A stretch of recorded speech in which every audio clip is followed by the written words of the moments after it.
हम अभिज्ञान शाकुंतलम के सप्तम अंक का अध्ययन कर रहे थे। आज की इस वीडियो के अंतर्गत 17 से लेकर 20 तक के पद्यों के मध्य के प्रसंग का अध्ययन हम करेंगे। द्वितीया जो दो तपस्विनी थी, जो कि सर्वदमन को उस सिंह शावक को परेशान करने से रोक रही हैं, उनमें से जो द्वितीय तापसी है वो कहती है सुव्रते, यानी प्रथम जो तापसी है उसका नाम है सुव्रते। उससे कहती हैं कि सुव्रते न शक्य एष वाचा मात्रेण विरम्यतुम, इसे केवल कहने मात्र से नहीं रोका जा सकता। गच्छ तुम जाओ, मदीये उटज मार्कंडेयस्य ऋषि कुमारस्य वर्णचित्रितो मृत्तिका मयूरस्तिष्ठति तमस्य उपहर। तुम जाओ, मेरी कुटी में ऋषि कुमार मार्कंडेय का रंग से रंगा हुआ एक मिट्टी का मोर है और उसे लेकर के आओ। प्रथमा पहली तपस्विनी कहती हैं तथा वैसा ही हो, ठीक है मैं जाती हूँ। इति निष्क्रांता, और ऐसा कहकर वो वहाँ से चली जाती है। बाल है पालक, अनेन एव तावत क्रीडिष्यामि, तब तक मैं इसी सिंह शावक के साथ खेलूँगा।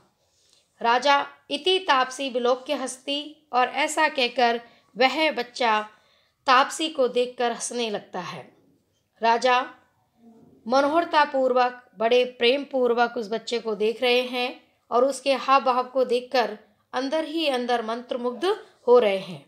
तो वो कहते हैं इस प्रियामी खलु दुर्ललितायास्मै, मुझे यह चंचल बालक बहुत ही अधिक प्रिय लग रहा है। आलक्ष्य दंत मुकुलान निमित्त हासई, अव्यक्त वर्ण रमणीय वचः प्रवर्तीन, अंकाश्रय प्रणीय तनियान वहंतो, धन्यास्तद अंग रजसा मलिनी भवंती। राजा इस पद्य के अंतर्गत उस बालक की बाल सुलभ चेष्टाओं का वर्णन करते हुए उसके प्रति अपने स्नेह को दर्शाते हुए कहते हैं आलक्ष्य दंत मुकुलान निमित्त हासे, अनिमित्त हासे अर्थात बिना किसी कारण के हंसने से। आलक्ष्य दंत मुकुलान, जिसके कुछ कुछ दंत रूपी अंकुर दिखलाई पड़ रहे हैं। अव्यक्त वर्ण रमणीय वचः प्रवर्तीन, और अस्पष्ट वर्णों के कारण रमणीय बोलता हुआ प्रतीत होता है, जिसका रमणीय जो अस्पष्ट वर्णों के कारण बोलने में बड़ा रमणीय दिखाई दे रहा है। अंकाश्रय प्रणयना, गोद में रहने के इच्छुक तनयान पुत्र को वहनते धारण करते हुए, धन्या सौभाग्यशाली जनी ही तद अंगरजसा, उनके शरीर की उनके अंगों की धूलि से मलिनी भवंती, मलिन होते हैं। अर्थात राजा का कहने का भाव है कि अकारण हंसने से जिसके दांत रूपी अंकुर कुछ कुछ दिखाई पड़ रहे हैं और जो अपनी तोतली वाणी के कारण बोलता हुआ बड़ा रमणीय लगता है, और जिसे जो गोद में रहने के इच्छुक होते हैं, ऐसे अपने पुत्र को, ऐसे अपने संतान को गोद में धारण करने वाले सौभाग्यशाली लोग होते हैं, जो कि अपने बच्चे की शरीर की धूल से मलिन होते हैं। यानी वो जन सौभाग्यशाली होते हैं जो अपने बच्चे के बाल सुलभ चंचलताओं का अवलोकन करके मंत्रमुग्ध होते हैं, उन्हें खिला करके आनंद का अनुभव करते हैं। तो इस प्रकार इस पद्य में कवि ने बाल स्वभाव का चित्रण कर पितृजन के हृदयगत भावों का बड़ा ही रमणीय चित्रण किया है।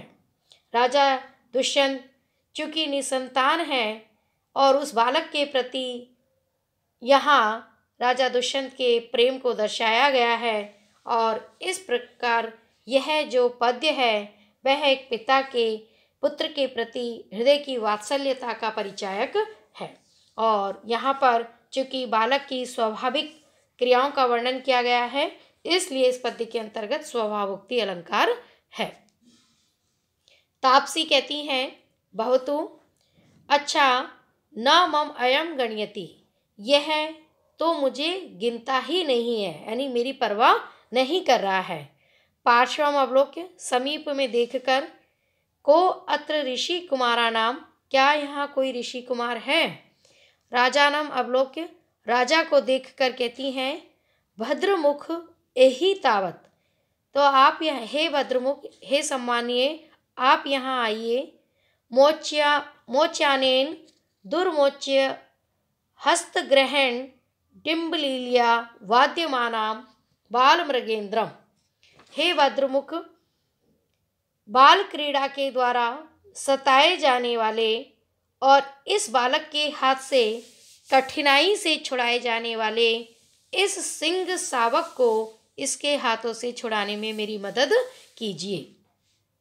राजा उपगम्य, समीप में जाकर सस्मितम मुस्कुराकर कहते हैं अयि वो महर्षि पुत्र, अरे हे ऋषि पुत्र, एवं आश्रय विरुद्ध वृत्तिना संयमः किमिति जन्मतस्त्वया सत्व संश्रय सुखो अपि दुष्यते कृष्ण सर्प शिशून इव चंदनः।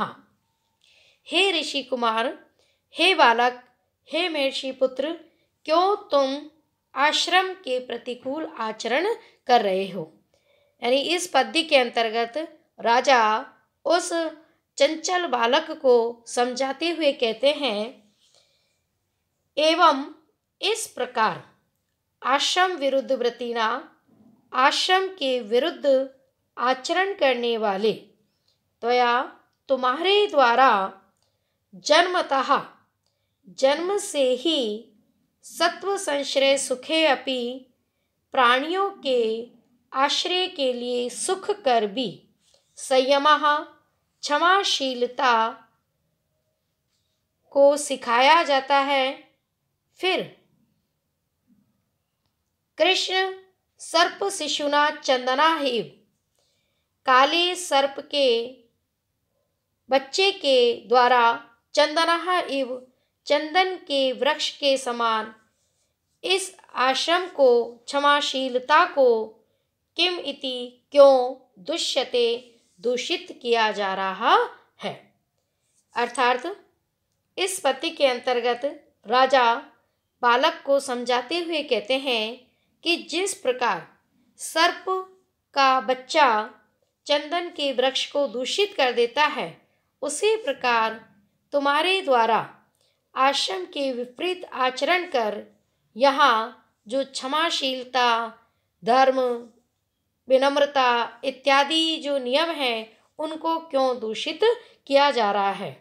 क्योंकि तपोवन में क्षमाशीलता इत्यादि के कारण ही सभी जीव सुखपूर्वक यहाँ रहते हैं या निवास करते हैं, किंतु तुम्हारे द्वारा इस सिंह शावक को सताया जा रहा है, प्रताड़ित किया जा रहा है, ये निश्चय ही आश्रम के विरुद्ध व्यवहार है। ऐसा आचरण तुम्हें नहीं करना चाहिए, आश्रम के प्रतिकूल व्यवहार तुम्हें नहीं करना चाहिए।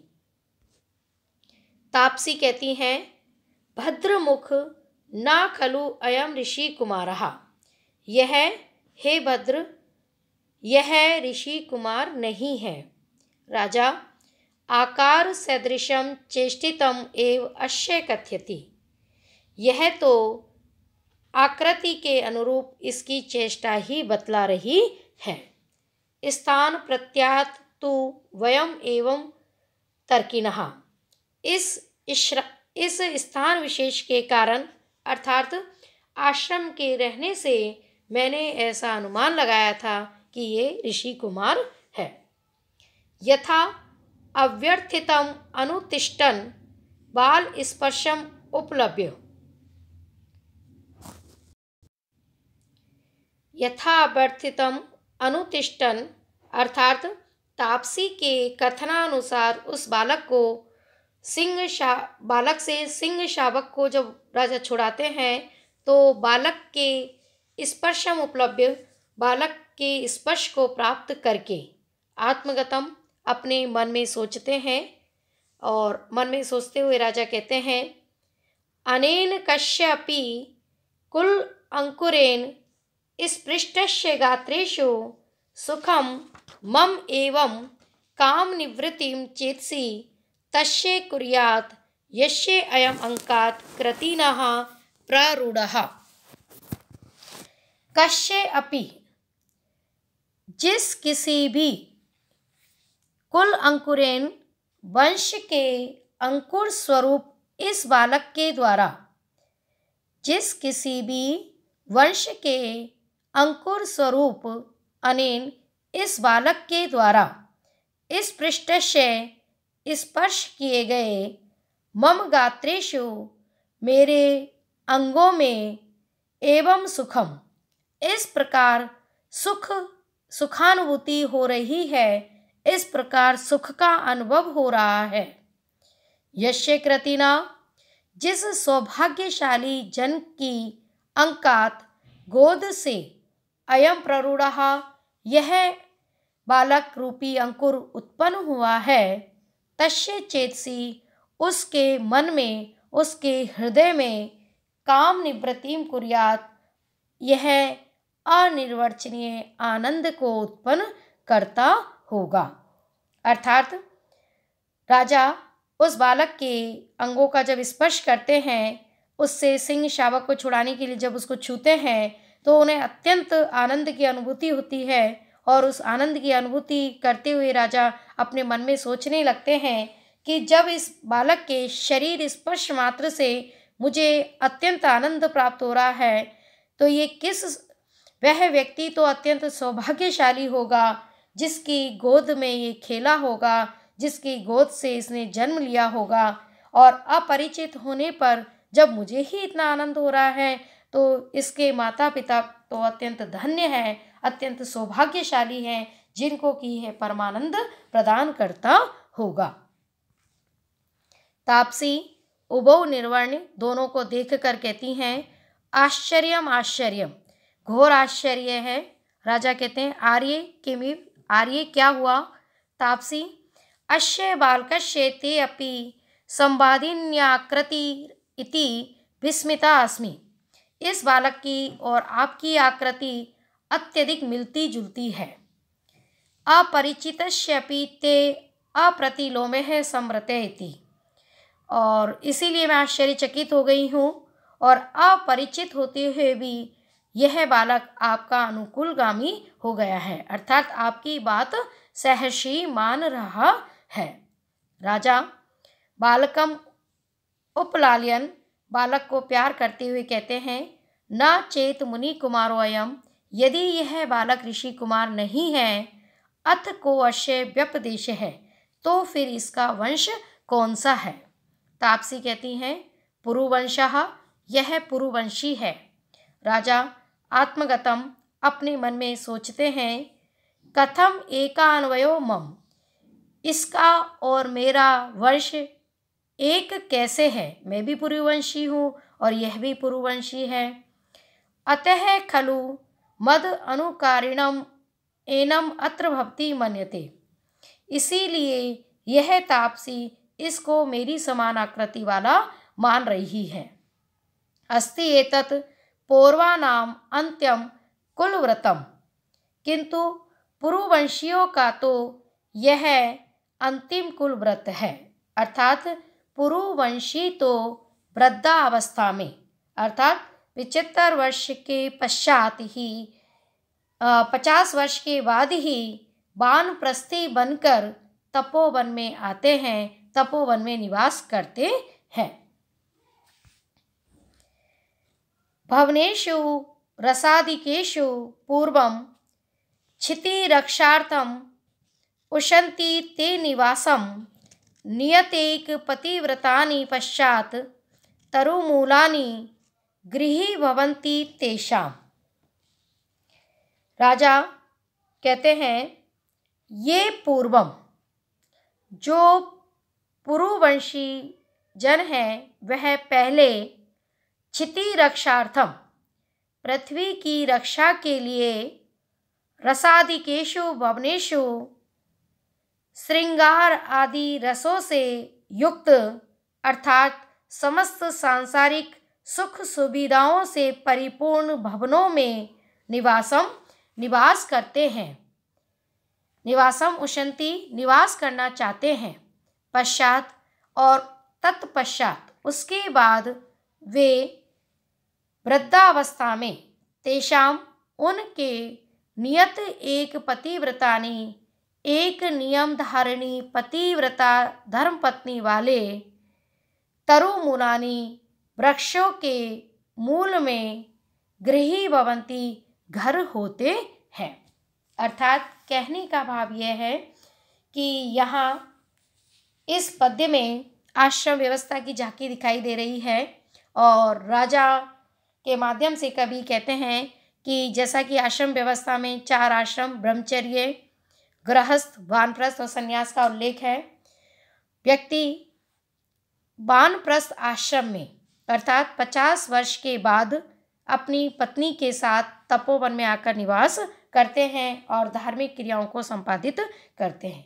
तो यहाँ भी राजा यही कह रहे हैं कि पुरुवंशी जो राजा हैं वो तो बाल्यावस्था में कभी तपोवन में नहीं आए, वह तो वृद्धावस्था में यानी वह पहले अपने गृहस्थ धर्म का निर्वाह करते हैं और समस्त सुख सुविधाओं से युक्त भवनों में महलों में निवास करते हैं और उसके बाद वृद्धावस्था में अपनी पत्नी के साथ इस प्रकार तपोवन में आकर वृक्षों के मूल में निवास करते हैं।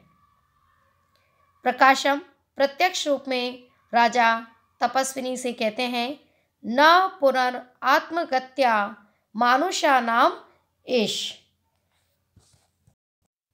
राजा चूँकि ये तो अपने मन में सोच रहे थे कि पुरुवंशी तो वृद्धावस्था में आकर ही तपोवन में रहते हैं और यह जो स्थान है यह अत्यंत अलौकिक है, तो वह तपस्विनी से पूछते हैं कि कोई भी मनुष्य अपनी इच्छा से न पुनरात्मगत्या अपनी इच्छा से इस स्थान पर नहीं आ सकता है, अपनी शक्ति से इस दिव्य स्थान को प्राप्त नहीं हो सकता है।